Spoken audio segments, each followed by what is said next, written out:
Are we doomed in college football? And I know that seems dramatic. Doom. With the Big-10 and the SEC meeting today in New Orleans, and let's stop pulling punches about what they're doing. The SEC and the Big-10 are taking over the college football playoff. Plain and simple.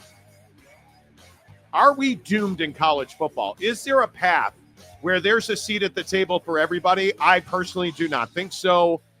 We'll talk about that. We have got to get into how bad the NBA is right now.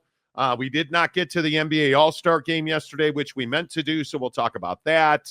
I think this thing today with the Big-10 and the SEC, this is as ground zero. This is as serious as it gets when it comes to what we are doing and what the future of college athletics looks like. Today in New Orleans is ground zero.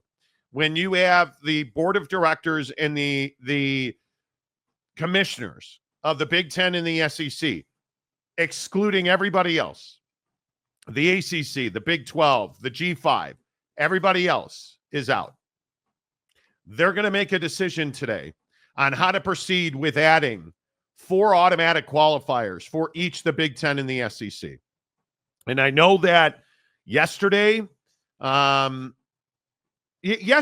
comment section chose violence. It's not the route that, I would have. Such as in life. And stuff. Right. It's not the route that I would have gone. No, it's certainly not. But the comment section chose violence yesterday over this.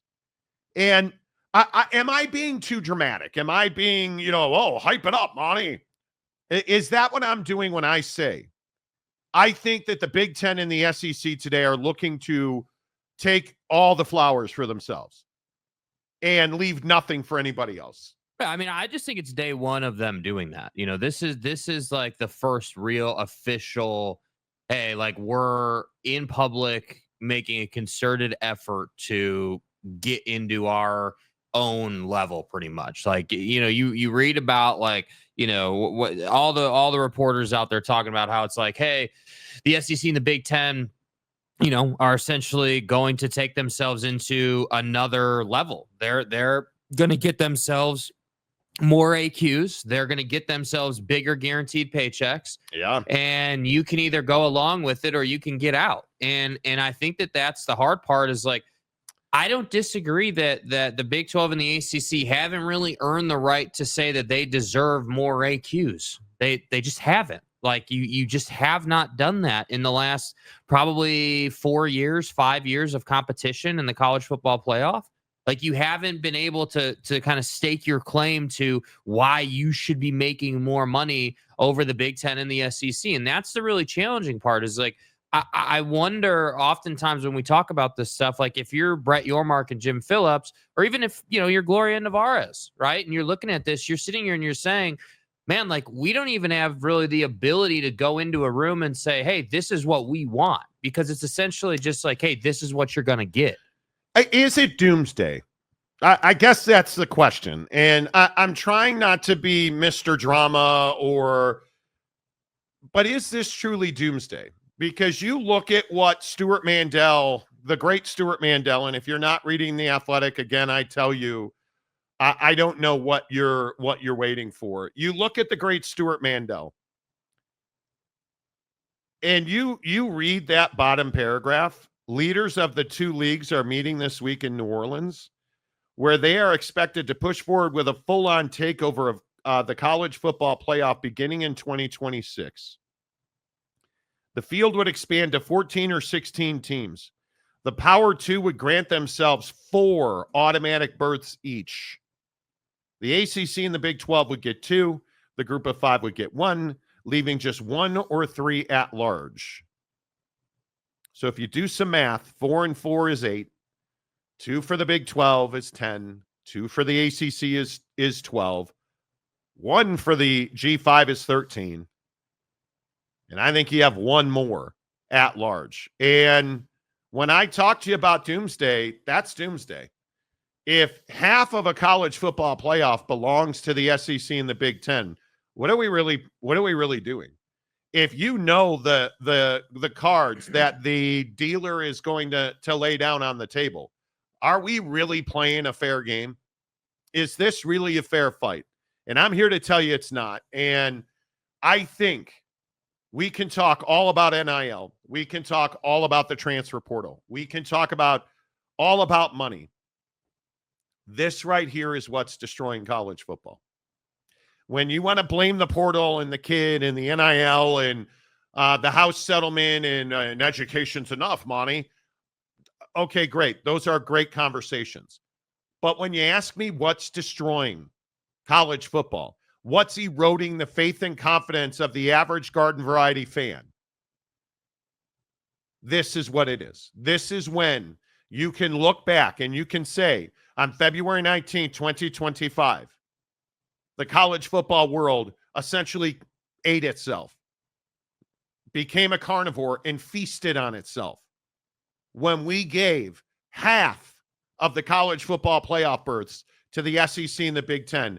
And I, Jake, don't think that that's being melodramatic at all. No, I don't think it's being dramatic at all. I think that, I think the question of is this doomsday depends on, who you're asking and who you're a fan of or who you want to see win in this scenario. If you're an SEC or Big Ten fan, this is great news. You're going to get more of your teams in. They're going to dominate at a higher level. That's what you want. But I think for the rest of college football, this is one step closer to needing a secondary playoff, a secondary system that really only involves, the G5s, and schools who maybe aren't interested in revenue sharing at the highest levels. So I think that's kind of what I see here. I see this as, hey, this is just another step through these meetings in New Orleans, to go ahead and exclude people and kind of separate the classes in college athletics. And we knew this was coming. This is not hardly a surprise. This is not hardly some, shocking news moment. It's more about, hey, this conversation has been ongoing and we're just sitting here essentially watching the sport, die in a sense where it's like, hey, we're definitely going to have, whether you want to call it a super league or you want to call it a separation of classes, we are absolutely going to have the big boys playing in their own situation, and then the everybody else who can't afford to play with those guys or maybe doesn't want to is going to have to create their own system, and that's just what needs to happen for the sport to continue to move forward. When you throw things in like NIL and transfer portal, and you throw things in like, some schools not necessarily caring about winning at the highest level in football, even though they're at a power school in a power conference, those are the uncontrollables that I look at if you're a commissioner in the Big 12 or the ACC that are really tough to handle. I mean, you're essentially sending your commissioner into that room to say what exactly? That, Baylor somehow means that you should get more money, that TCU or Duke football or Boston college football, whatever, whatever substandard team that's not competing in the college football playoff, there's no way for you to justify your position. That's where the question of is this doomsday, I feel like, really comes to the front. You don't have a way to get back. There is no going back. And I'm going to continue to beat this drum repeatedly. Super League, Super League, Super League. That's how you fix this. I think, and I'm a dreamer. Totally get that. I'm a Pisces. I am somebody. Today's my birthday, even though my first and only child over here didn't say happy birthday to me today. Well, it's only been an hour we've been together. So, and that's people, not, probably an hour too much. And people texting me right now telling me I'm an Aquarius. Get it right. I'm a Pisces. Wow. That means I'm a lover and a dreamer. And let's also believe that as a dreamer, the College Football Super League is taking shape behind closed doors in New Orleans today. Because I think that is the only way. I think that is the only path. I think that is the only way that you right the wrongs in college football is you bring 60 to 80 teams together in an NFL-style Super League. Yeah. That's the beginning and the end. And I think if that's what today is, if this is the beginning of the College Football Super League, then this was a very good day for college football. But what terrifies me is that is not what this is. That is not what this is. And I think I go back to Mr. Sankey's own words. And when I look at him, on a podcast with Pervin Liar saying they want to be us, and I told you at the time when we first played this should terrify you. If you are not the Big Ten or the SEC, that means everybody else, and that includes the beloved Notre Dame.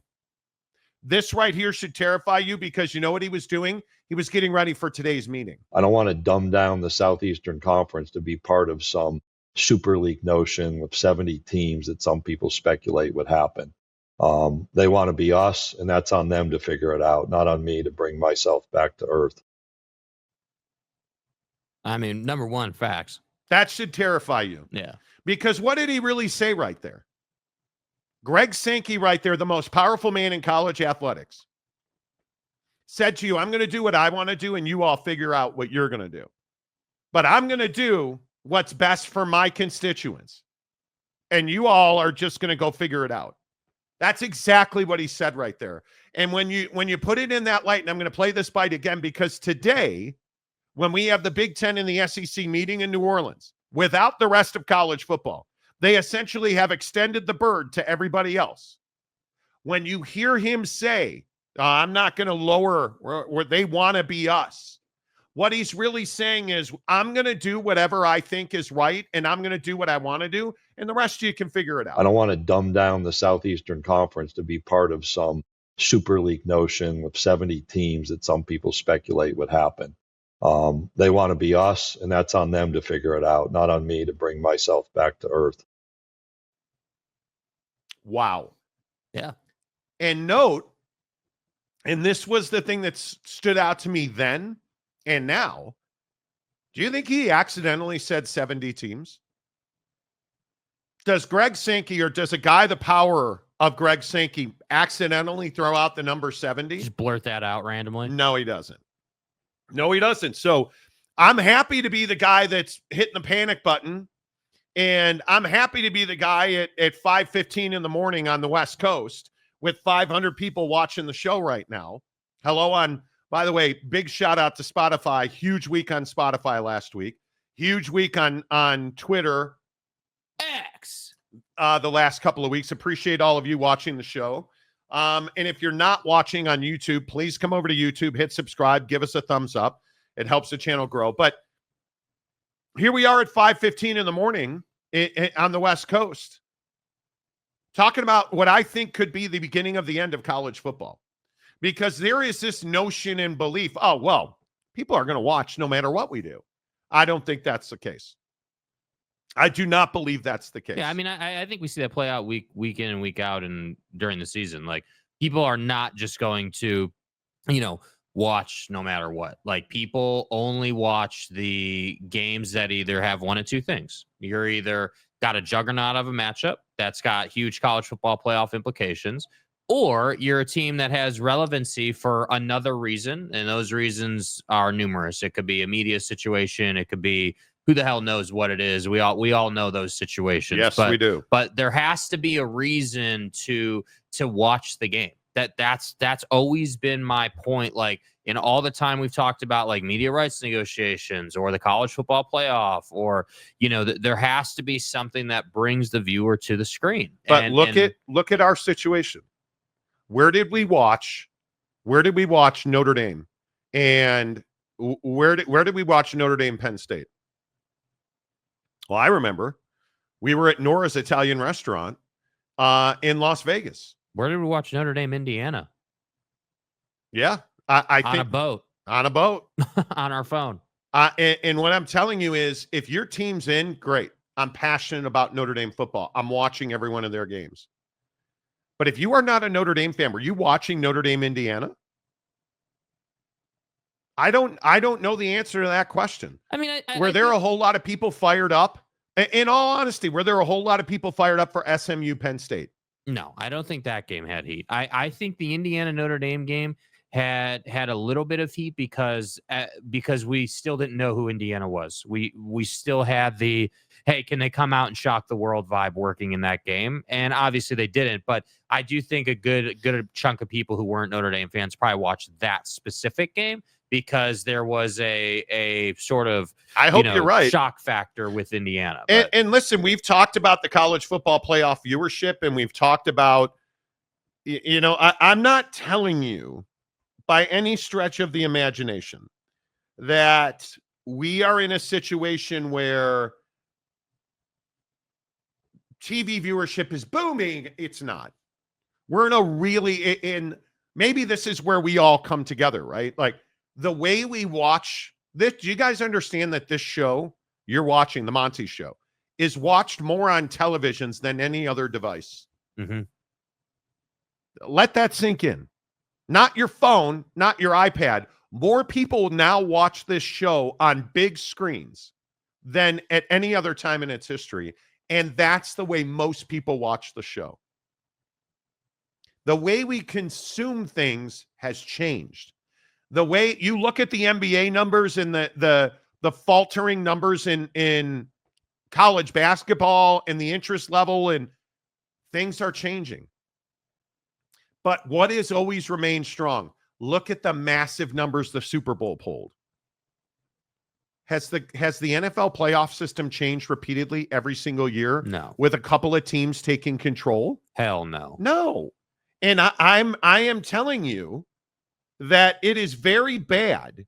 It is very bad for college football when we start getting into, well, Greg Sankey doesn't want Memphis in the college football playoff. So sorry guys. Enjoy the, mommy's butt wipes bowl against nobody cares state. Yeah. Because that's what's going to happen in the G5.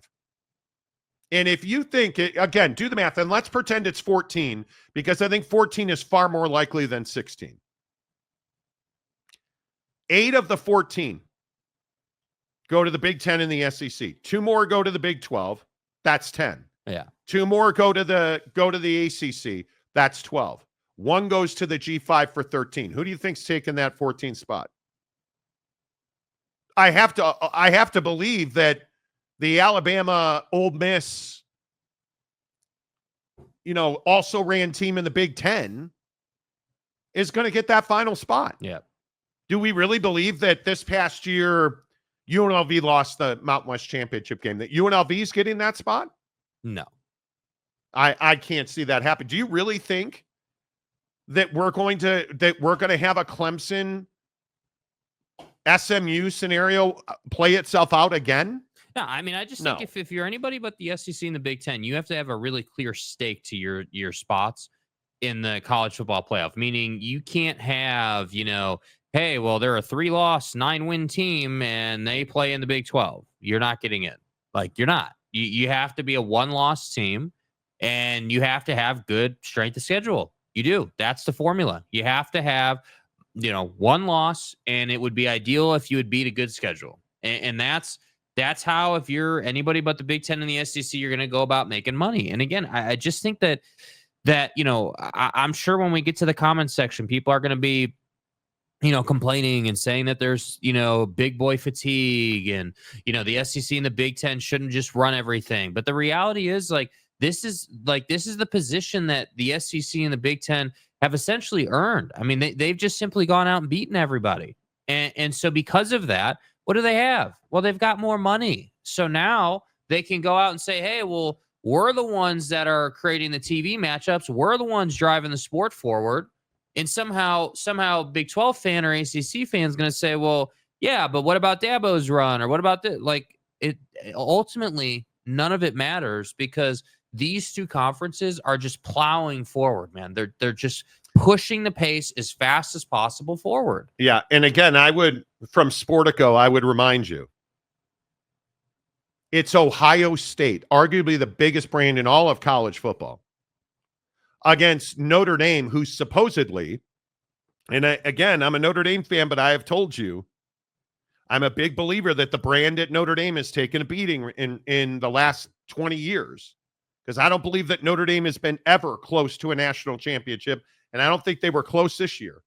Playing in the game, great. Okay, cool. I think that's a great achievement with a guy like Riley Leonard at quarterback. I think that was fantastic, right?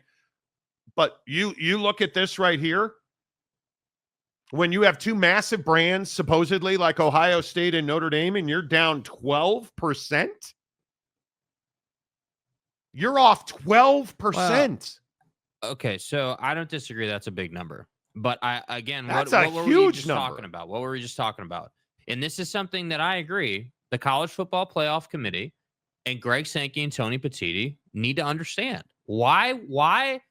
So the overall number of viewership was like 21 million, right? That in that screenshot we just shared. But think about what last year was, not this past season, but the year before. Michigan versus Washington. Michigan versus Washington. Nobody cared about Washington in that game. 20, but it had 25 million but viewers. Why? This is my point. Why?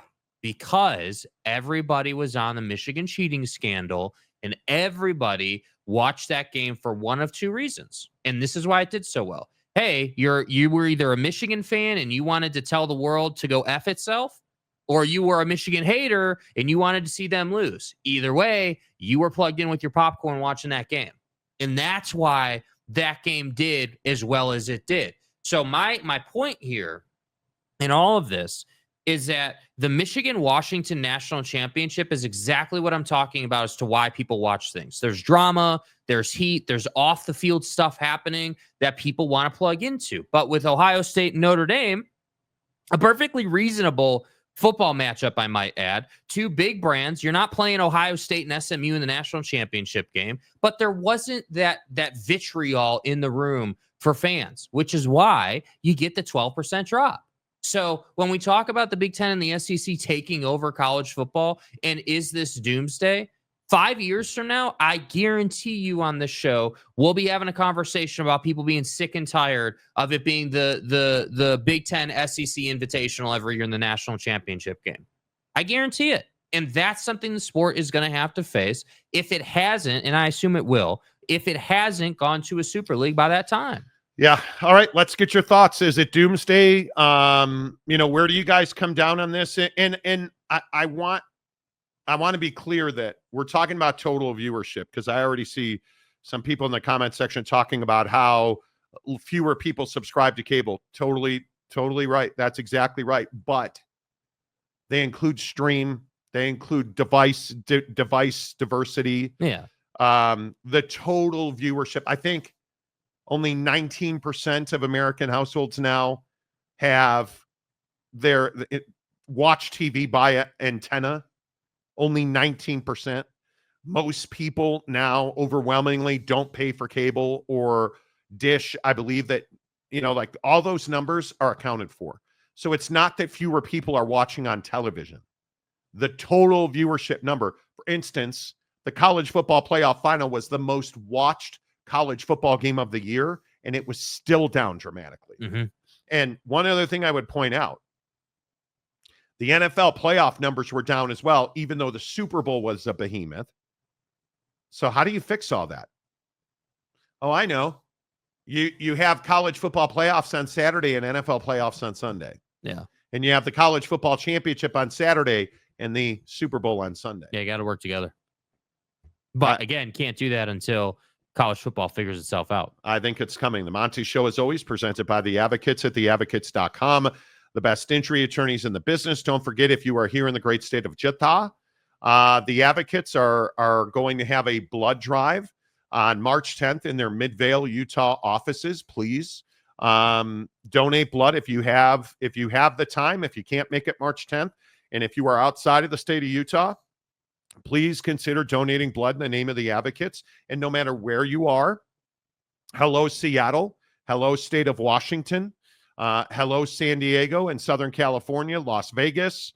No matter where you're listening to this show, the Advocates are ready to serve you at theadvocates.com. You can chat with an injury attorney live online, and it won't cost you a dime, 24/7, 365. And you can be assured that you are getting clear, risk-free advice on one of the worst days of your life. You get in an accident, you get hurt at work. The Advocates know how difficult that is.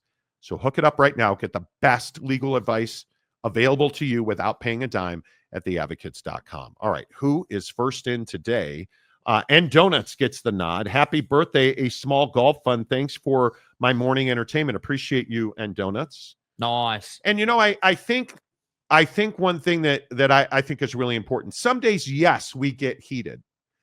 Some days, yes, we talk passionately about Oklahoma State or whoever.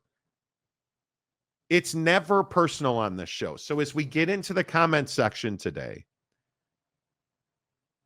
don't make it personal. Don't take it. This is not brain surgery or life and death.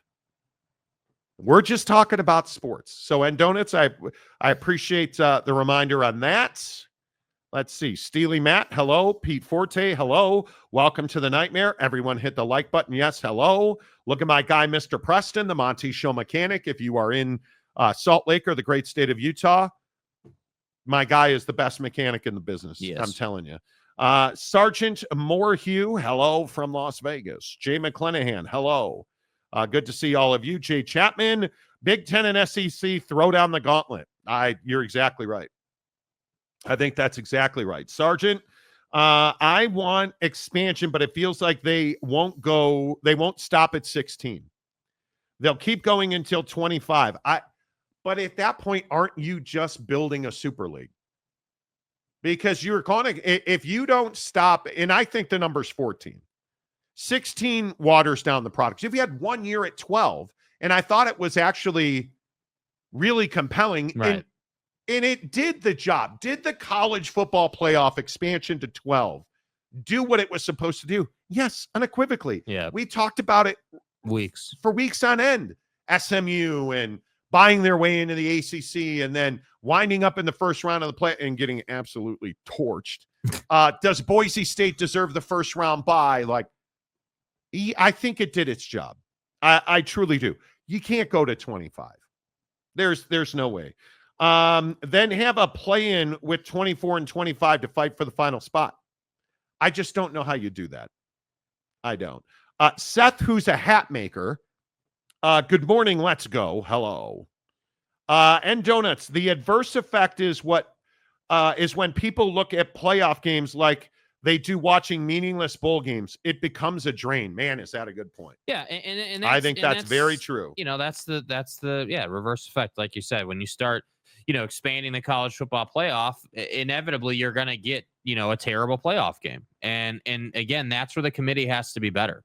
The committee, part of the committee's job has to be creating compelling matchups, and that's again why I think you're hearing everybody and their mom talk about hey, we need to better understand what the committee is weighing and how the committee goes about making these matchups and who gets in and who gets excluded, because we can't have bad matchups, number one, but that's number right. two, as the us in the SEC and the Big-10 can't get robbed of our spots. We got to make sure that we fill up every spot. If they get 8 automatic qualifiers. When? Thank you. When? Thank you. Stay hard. When they get 8 automatic qualifiers, it'll be a very dark day. It will be a very, very dark day. Now, I don't know. Again, I'm not going to sit here and complain about more SEC and Big-10 football games because they're damn good football games. I agree. That's college football guy. Okay. The SEC and the Big-10 want to have full control over FBS. Well, I think they have that already, don't they? I think that this is the first step to move things towards either a super league or a new subdivision.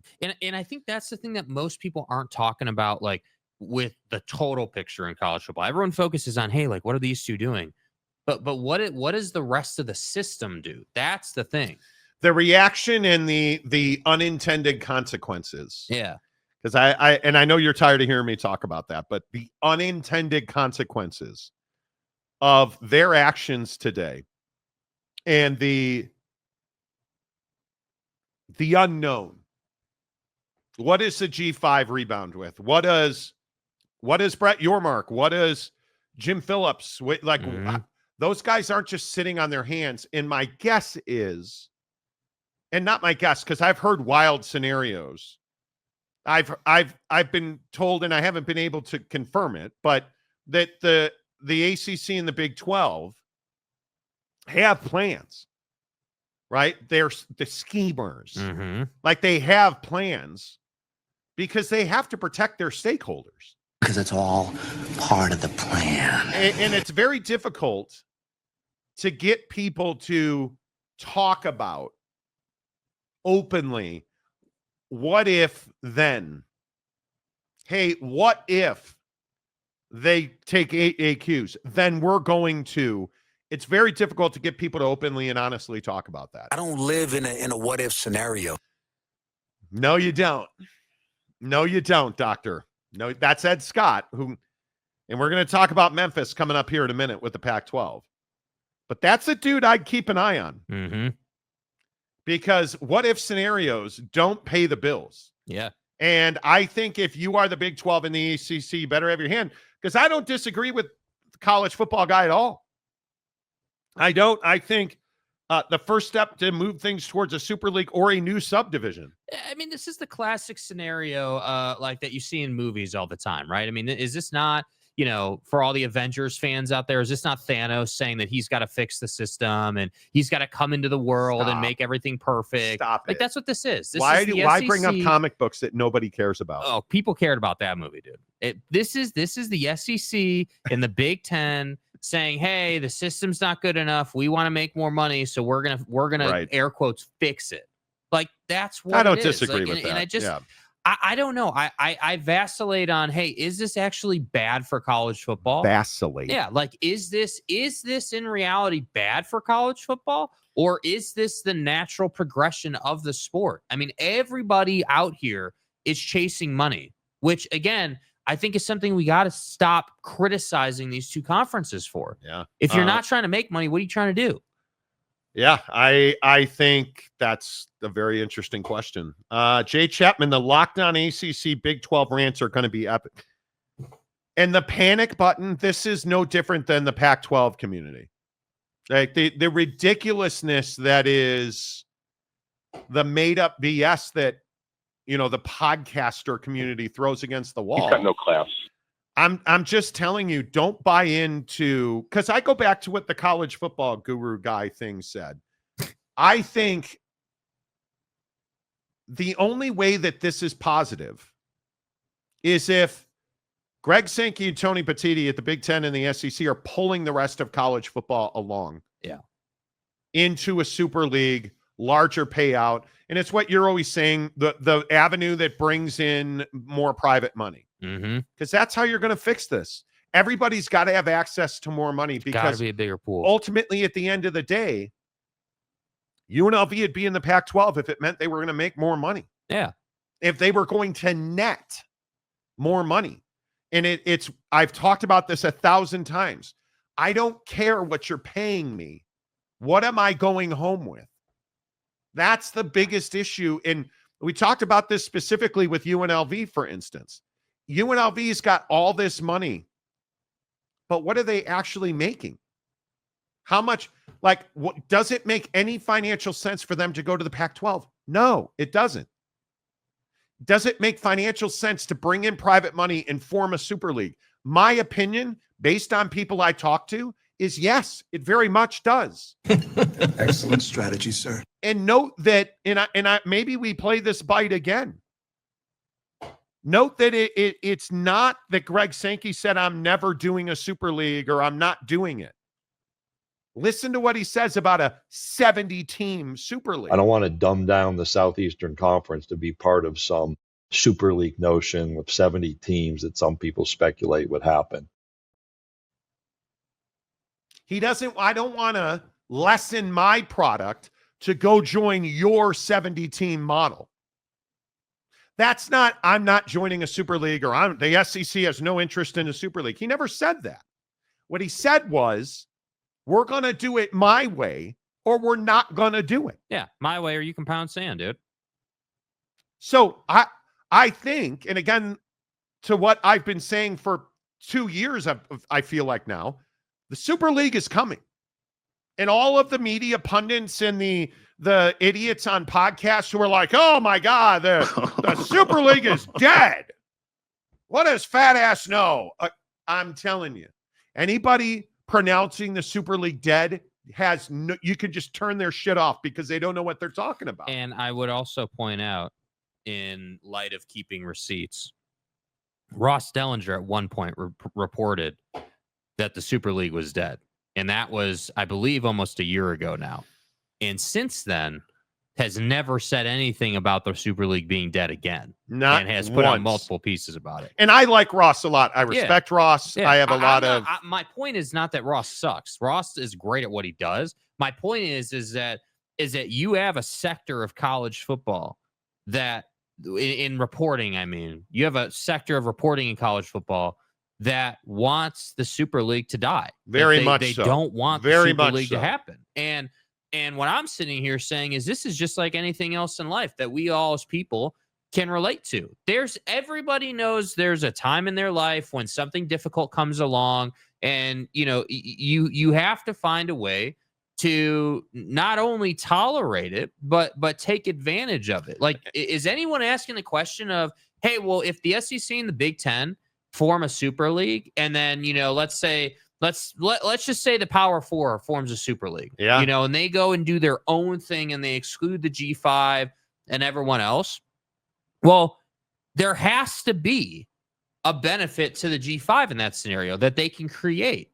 And that's, again, what's not formed yet. And I hope that folks like Gloria Navarez and if Teresa Gould and company can come back to being a real conference, them and anybody in the G5, I hope that these people are talking about, okay, well, if this happens, what's best case scenario for us? How can we take advantage? And if you want to talk about cartoon movies, I go back to what the Joker said in The Dark Knight. Watch these people eat each other. Yeah. Because that's what's going to happen. Yes. They're going to turn this thing on its head, and you're going to get in or get out. And I whether it's, who do we talk about? Oklahoma State not wanting to win, or Baylor, or your Virginias of the athletic departments that don't want to win. This nonsense about how North Carolina is going to blow up the ACC. Are you part of the solution, or are you part of the problem? Mm-hmm. And if you are the Big 12, can we sit here and just be brutally honest? Take your emotion out of it. Be an analyst for once in your life. Take your emotions out of it. Is the Big 12 part of the solution for college football? When we talk about how do you bring more people into the pot to watch the game, to spend their money, to grow the game of college football, is the ACC part of that solution? Not right now. It's not. When you're allowing SMU to essentially pay their way into your conference, and then they win the conference with no media rights distribution. And that's a cute story. Are you really a viable entity at that point? Yeah, I mean, I don't think there's any question. No, the answer is no, you're not. The member institutions who decided to approve that, you can't tell me they don't regret that decision. And when you are suing because you said SMU downgrades the brand value, and then they came in and beat wholesale ass and won the conference, and they really didn't run into, but who cares? They won the conference and went to the college football playoff. Yeah. Meanwhile, you and your crappy quarterback from Clemson were sitting on the sideline watching. Come on now. You can't tell me the Big 12 and the ACC are part of the solution. And until they are, and when I say what would be part of the solution? I need more Kenny Dillinghams. I need more, again, SMUs. Did anybody see what BYU? They took Kansas apart at the joints last night. Mm-hmm. BYU dismantled Kansas basketball at the Marriott Center last night. Not close. I need more BYU, because BYU is part of what's right in the Big 12. The team that you tried to keep out of that league, the team that you kept out of the Pac-12 because we don't play on Sundays with those weird underpant wearing people. Yeah, those folks. Here I am. Yeah, they're part of what's right in college athletics right now. Hate to break it to you. And I don't care if they're Hindus or Mormons, they're part of what's right. And I don't care what you think of their honor code or they don't play on Sunday. BYU is part of what's right. And until everybody else gets on the Ryan Smith has billions that he's paying the basketball coach and DeBansta and your mom. Smiles and glory holes. Get on the Ryan Smith glory hole train. Because as much as that dude has no flipping clue what to do with a pro sports team, apparently he's pretty good at buying cold decaffeinated beverages. Google me. Yeah, Google him. That's what's wrong with the rest of the Big 12 and the ACC. And until they're part of the solution, those two conferences are part of the problem. Yeah. And I will just sit here and we can try and spin this stuff, man. And I get passionate about making it. And this was the argument Oak State James and I had yesterday, if you call it an argument. F around and find out. When you don't do everything that you can do to win, and then your fan base is like, great job giving the coach a pay cut.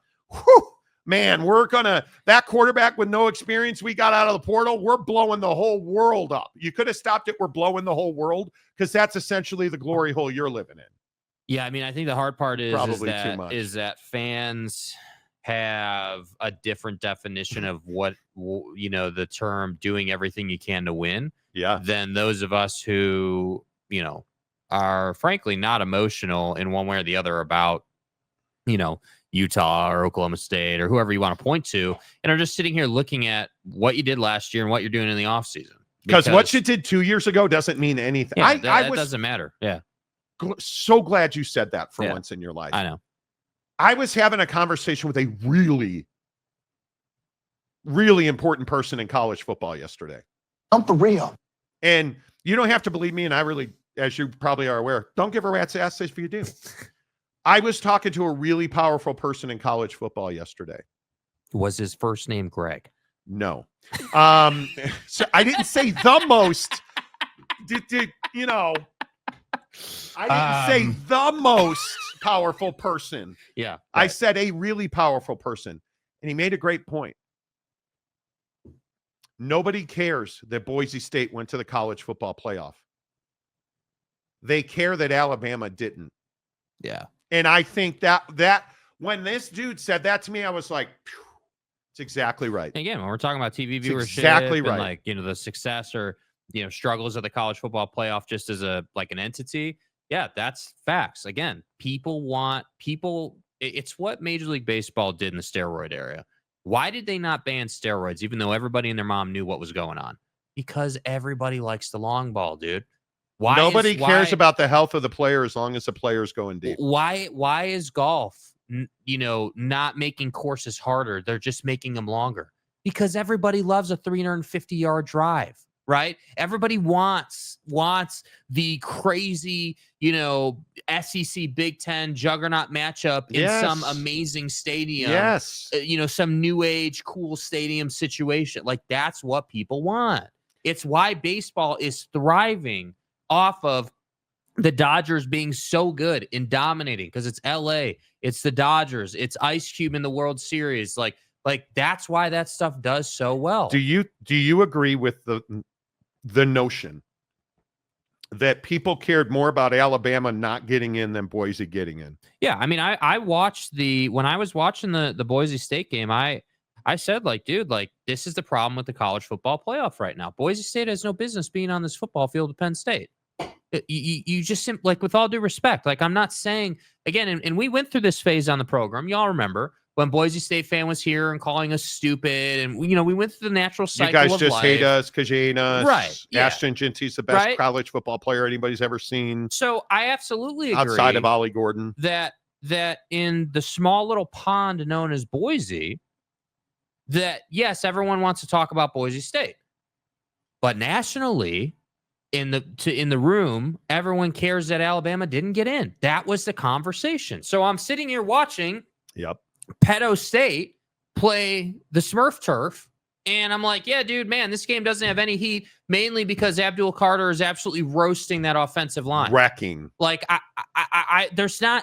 don't need to watch. The problem is I don't need to watch that game to know the outcome of that game. We didn't need to watch the SMU game. Yeah. We didn't need to. But if it was Bama, Penn State, okay, now we got we're a ball watching. game. Now we got a ball game. Yeah. That was just a real light bulb moment for me. And again, we're not saying Boise State sucks. That's Not at the all. point. That's Not not at all. what we're saying. But when it's really interesting, and again, in the vein of things you probably don't care about, when you talk to people in power who make these decisions and they say things like, nobody cared about Boise State getting in, everyone cared about Alabama being left out. That's a great point. It's just like, what? I don't give a piss about nothing but the Tide, baby. How did I not realize that? And the answer is because you're not the one who's making decisions on life or death of college football. Yeah. We're sitting here talking about the people making the decisions and the decisions that they make.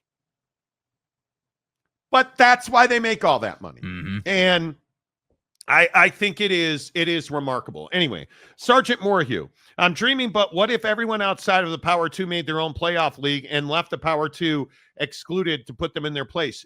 It doesn't work that way. I don't live in a what if scenario. And frankly, if the Power 2 were having a football championship game and everybody else, and it was who are the biggest brands? The number one brand in the ACC is last year was Miami.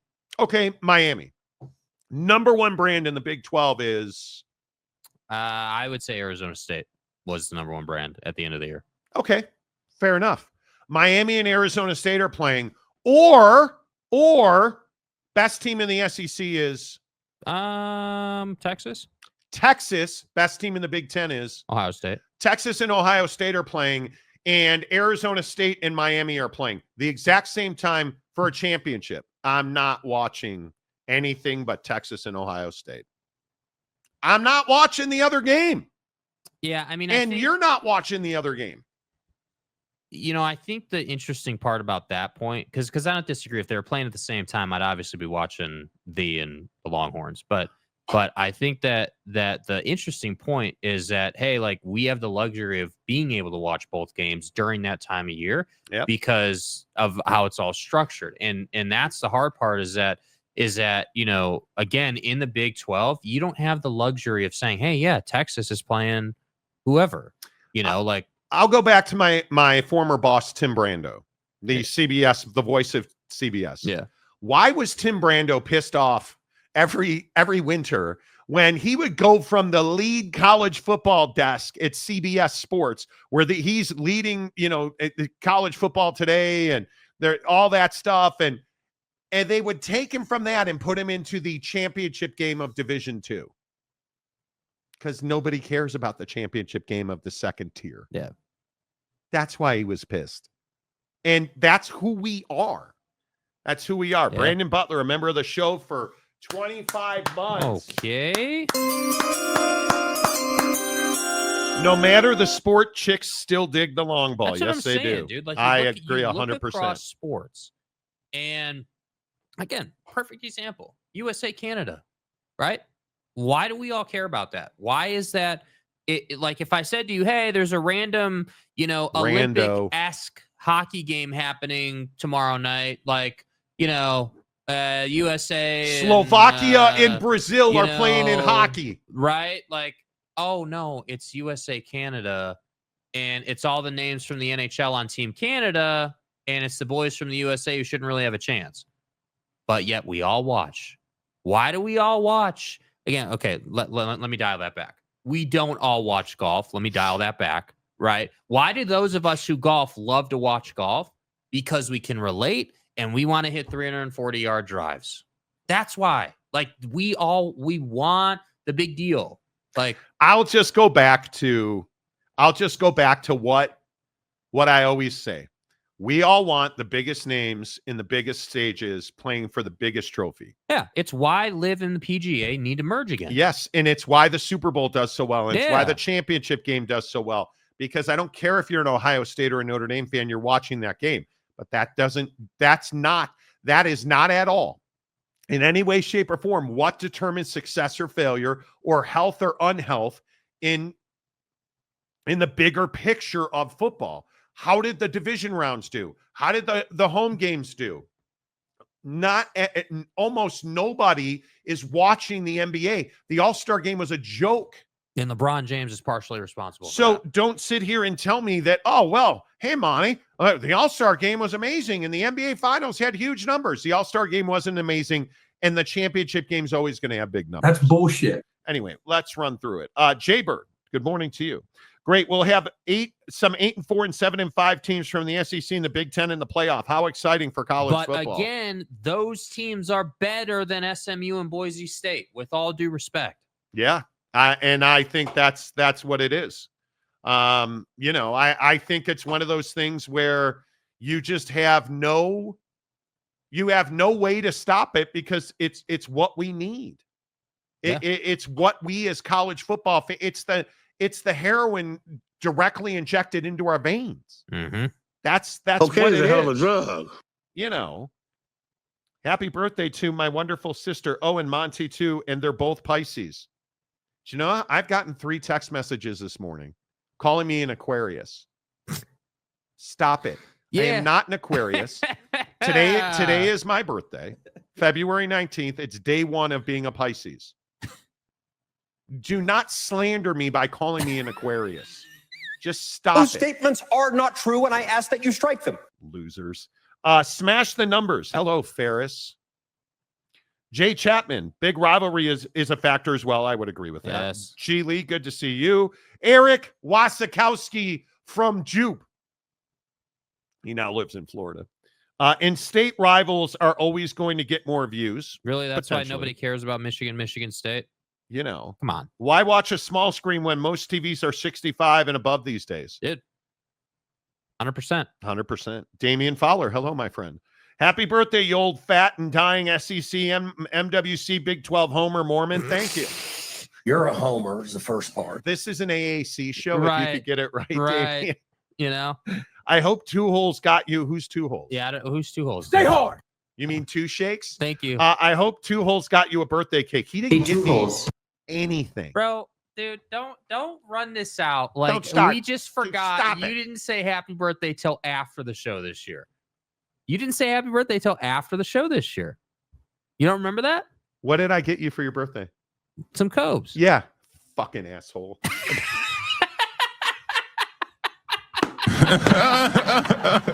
Well, you were too busy shaking it over there to get me anything for my birthday. What the hell?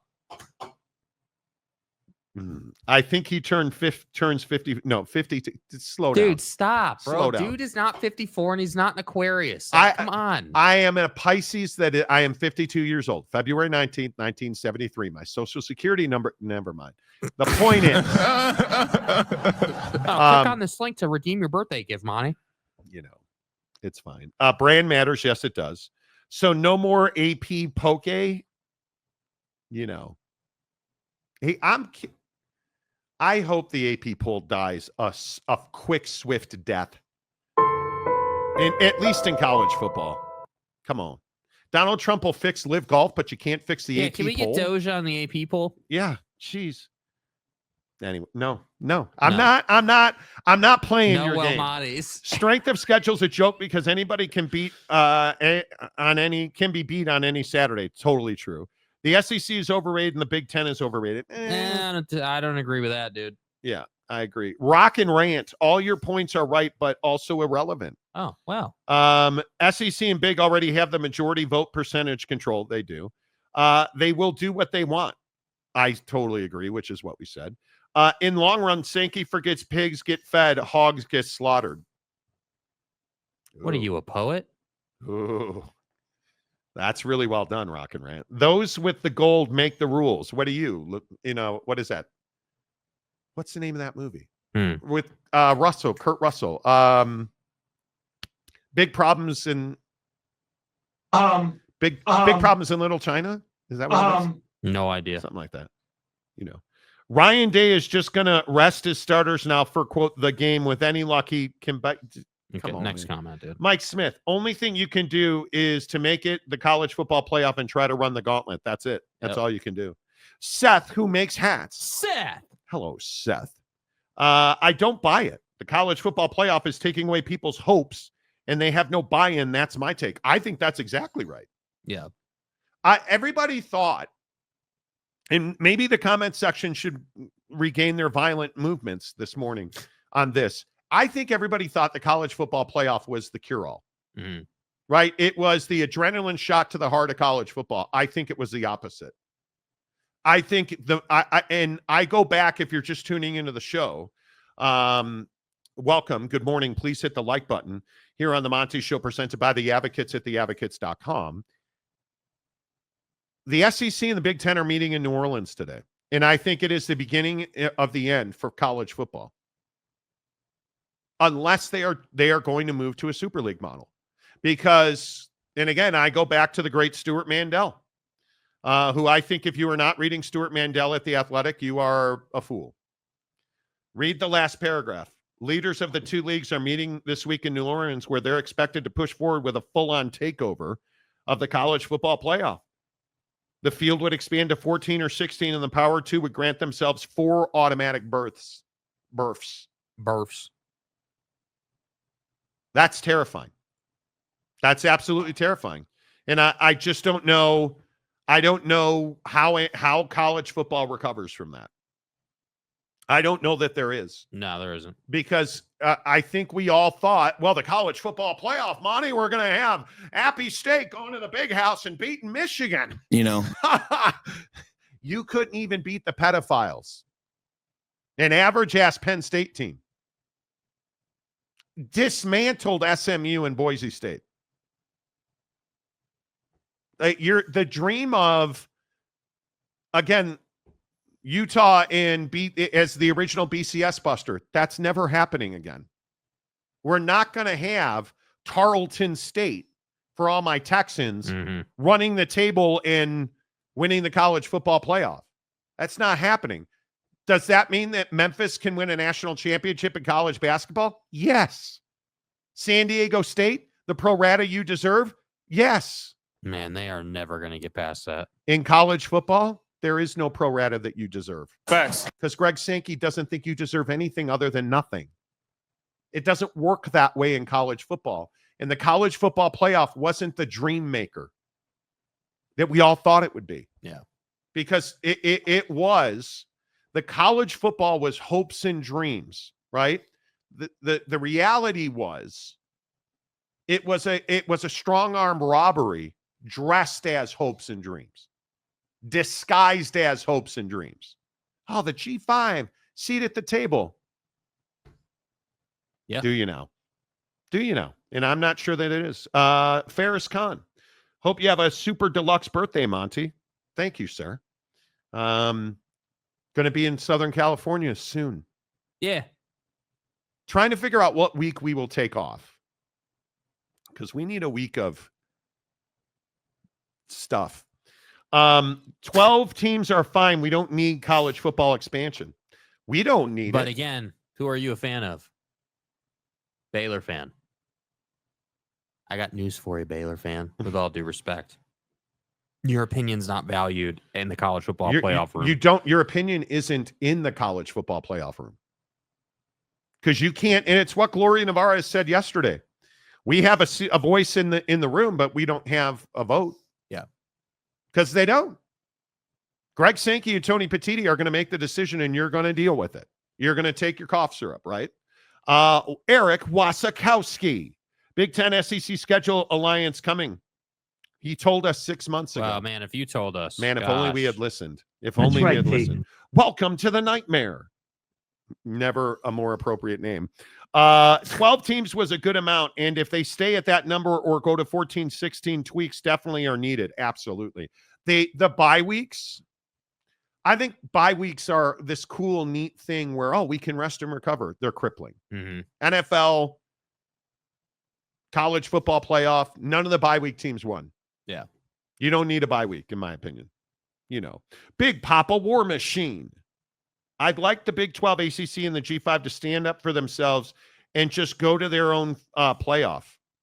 But and this is something that I think is talked about regularly. How does that work in a way that benefits everybody? Well, you know what I'm going to go to, and it's the great equalizer: private money. If you said, hey, Gloria and Impernetti, and again, if the Pac-12 makes it all the way back, Teresa. Why do we never hear from Tim Pernetti, I don't know, commissioner of the AAC?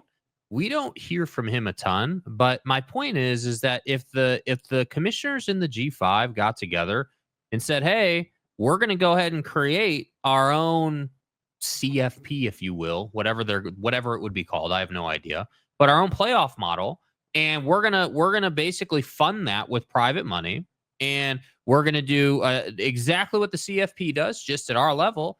I don't see why that can't be created. Of the $126 million that is distributed here on this screenshot, 20, 40, 60, $72 million went to the SEC and the Big-10. Yeah.